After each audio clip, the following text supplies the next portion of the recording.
Welcome back. இப்போ நம்ம இந்த இன்ஜினியரிங் கிராஃபிக்ஸில் 3வது யூனிட் ப்ரொஜெக்ஷன்ஸ் ஆஃப் சாலிட்ஸில் solid parallel to one inclined to other அப்படின்ற ப்ராப்ளத்தை பார்த்துருக்கோம். வாங்க ப்ராப்ளத்தை நேராக படிச்சிடலாம். Draw the projection of a tetrahedron.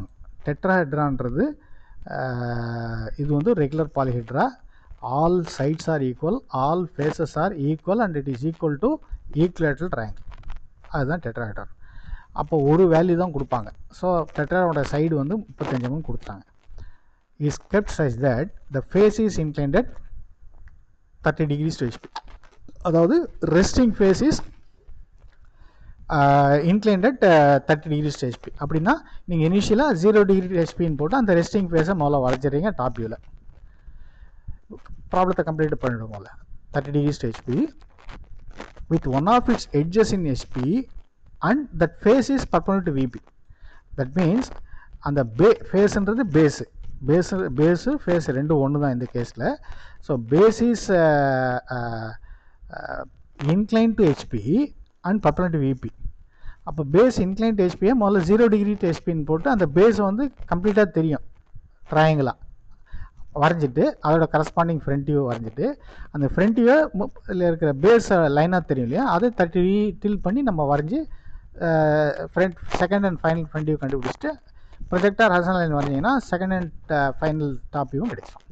இதுதான் பாலத்துக்கு போயிடலாம். Tetrahedron. So lengthy XY line. இதில் இந்த ட்ரையாங்கிள் இப்படி தான் வரையணும். ஏன்னா ரைட் எக்ஸ்ட்ரீம் வந்து லைனாக இருக்கணும். இந்த ஏ வந்து ரைட் எக்ஸ்ட்ரீமாக இருக்கக்கூடாது. அப்படி பார்த்தீங்கன்னா ஒரு டில்ட் பண்ணும்போது corner is resting on the ground, இல்லை ரெஸ்டிங் ஆன் HP ஆகிடும். இப்போ இதை பேஸ் பண்ணி சிபின்ற பிசியை ரெஃபர் பண்ணி டில் பண்ணும்போது base edge is resting on HP ஆகிடும். அதுதான் இங்கே கொடுத்துருக்காங்க. Tetrahedron of side 30 mm kept such that the face inclined at 30 degrees HP with one of its edge in HP. அப்போ இதை பேஸ் பண்ணி பிசிஎஸ் ஆதாரமாக வச்சு திருப்பும்போது அந்த பிசி எட்ஜ் வந்து ரெஸ்டிங் ஆன் HP. அதுதான். ஓகே, இது வந்து டெட்ராஹெட்ரான்றது ஒரு பிரமிட் மாதிரி டைப். அப்போது உங்களுக்கு இங்கே அப்பெக்ஸ் பாயிண்ட்டும் தெரியணும். ஒரு 2 மீடியம் லைன் வரைஞ்சிங்கன்னா உங்களுக்கு அப்பெக்ஸ் கிடைச்சிடும். அப்புறம் அப்பெக்ஸ் ஸ்லாண்டல் எட்ஜஸும் காட்டுங்க. OA ஒரு slant edge, OB OC connect பண்ணி காமிச்சிருங்க. ஸோ உங்களுக்கு இனிஷியல் டாப் வியூ கம்ப்ளீட். இப்போ இதோட கரஸ்பாண்டிங் ஃப்ரண்ட் வியூ ABC. இங்கே A', B', C' பேஸில் இருக்கும். ப்ரொஜெக்டார் வரைஞ்சி நீங்கள் A', B', C' வரைஞ்சிடலாம். இந்த O இங்கே O' மார்க் பண்ணணும் இல்லையா, ஹைட்டு உங்களுக்கு கொடுக்கல. இந்த 35 mm நீங்கள் ஸ்ட்ரெயிட்டாக எடுக்க முடியாது. முதல்ல ஓலேருந்து ஒரு ப்ரொஜெக்டார் வரீங்க. இந்த ப்ரொஜெக்டாரில் தான் O' வந்து நிற்கும்.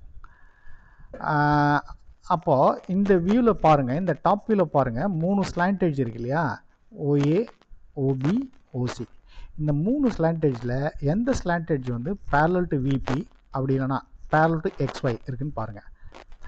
OB parallel to XYL இருக்கா? இல்லை, சம் ஆங்கிளில் இருக்குது. OC parallel to XY இருக்கா?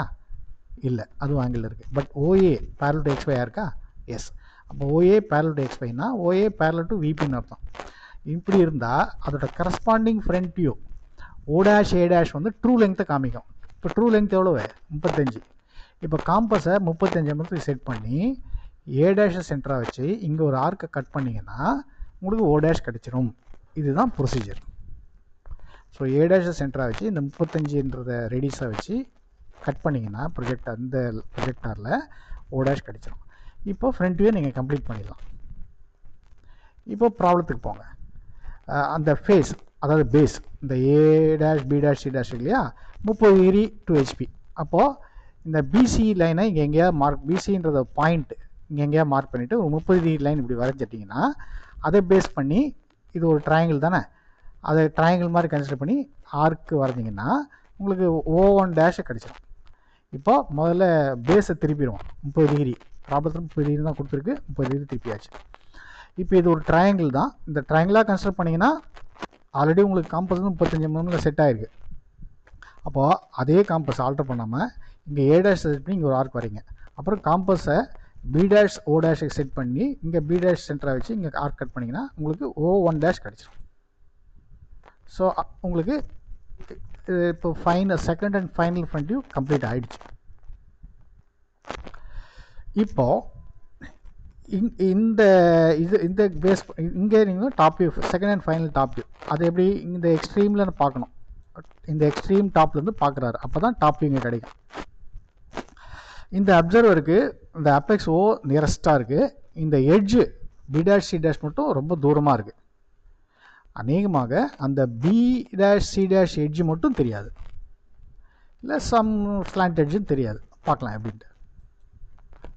ஆமாம், சம் ஸ்லாண்ட் எட்ஜ் தெரியாதுன்ற மாதிரி கணக்கு தான். பட் அது வந்து பவுண்ட்ரியாக வந்துருச்சுன்னா உங்களுக்கு தெரியும். பார்க்கலாம் அப்படின்னு. முதல்ல பாயிண்ட்ஸ் முதல்ல வாங்கலாம். ஏ டேஷ்லேருந்து ப்ரொஜெக்டார், ஏலேருந்து ஒரு அசன்ட் லைன். அதே மாதிரி தான் பி டேஷ், இதில் இந்த ப்ரொஜெக்டரில் பிசி கிடைக்கணும். ஸோ பி, அப்புறம் சி இங்கே வரைஞ்சிங்கன்னா இங்கே சி கிடைச்சிடும். அப்புறம் ஓ டேஷ்னு ப்ரொஜெக்டார், ஓலேருந்து ஒரு அசன்ட் லைன் கிடைச்சாச்சு. இப்போ கம்ப்ளீட் பண்ண வேண்டியதான். ஆக்சுவலாக பவுண்ட்ரி தெரியுது பாருங்கள். O1 C1 A1 B1 O1 இது வந்து பவுண்ட்ரியாக ஃபார்ம் ஆகுது. அந்த பவுண்ட்ரி தெரியும். இந்த வெர்டிகல் எட்ஜும் தெரியும். O டேஷ் A டேஷ் நியராக இருக்கீங்க, அப்போ OA தெரியும். இந்த ரெஸ்டிங் எட்ஜ் மட்டும் தெரியாது. இந்த பி டேஷ் சி டேஷ் இங்கே இருக்குல்ல, இது resting on the ground, resting on HP. அந்த டாப் வியூ தான் இங்கே B1 C1 வந்து தெரியாது. ஸோ அது வந்து டேஷ் லைனில் வரையணும். சரிங்களா? இது வந்து தெரியாததுக்கு இன்னொரு காரணமும் இருக்குது, அதையும் நான் சொல்லிடுறேன். இது வந்து பிரமிடு மாதிரி கணக்கு இல்லையா? அப்பெக்ஸ் வந்து டாப் வந்து ஃபேஸ் கிடையாது, டிப்பு அப்பெக்ஸ் இல்லை வெர்டெக்ஸ். இங்கே பாருங்கள், இதை டில்ட் பண்ணுறதுக்கு முன்னாடி ரைட் எக்ஸ்ட்ரீமில் பேஸ் பாயிண்ட் இருக்குது, அதுக்கு லெஃப்ட் சைடில் தான் அப்பெக்ஸ் இருக்குது. இங்கே டில்ட் பண்ண பிறகு இங்கே இந்த 30 டிகிரி ஆங்கிளில் டில்ட் பண்ண பிறகு பார்த்தீங்கன்னா இந்த பேஸுக்கு ரைட்டில் போயிடுச்சு. இது இப்போ ஒரு இதுக்கு நேராக ஒரு வெர்டிகல் லைன் வேறு வரைஞ்சிங்கன்னா இந்த வெர்டிகல் லைனுக்கு ரைட் சைடில் இருக்குது O டேஷ். இது வந்து அடிஷ்னல் டிப்பாக நான் தரேன், ஞாபகம் வச்சுங்க. இந்த இந்த இந்த ப்ரொஜெக்டரை நீங்கள் எக்ஸ்டெண்ட் பண்ணிங்கன்னா, இந்த ப்ரொஜெக்டரை எக்ஸ்டெண்ட் பண்ணிங்கன்னா இதுக்கு ரைட் சைடில் இருக்குது O டேஷ். ரைட் சைடில் வந்துருச்சுன்னா உங்களுக்கு இந்த பேஸ் எட்ஜ் தெரியாது.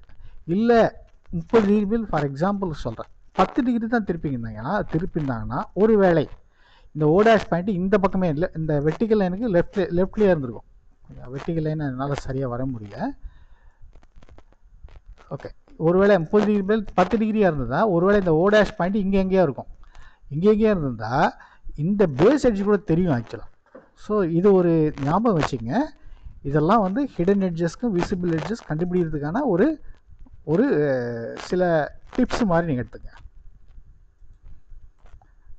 ஓகே, இதுதான் ஆன்சர். நன்றி.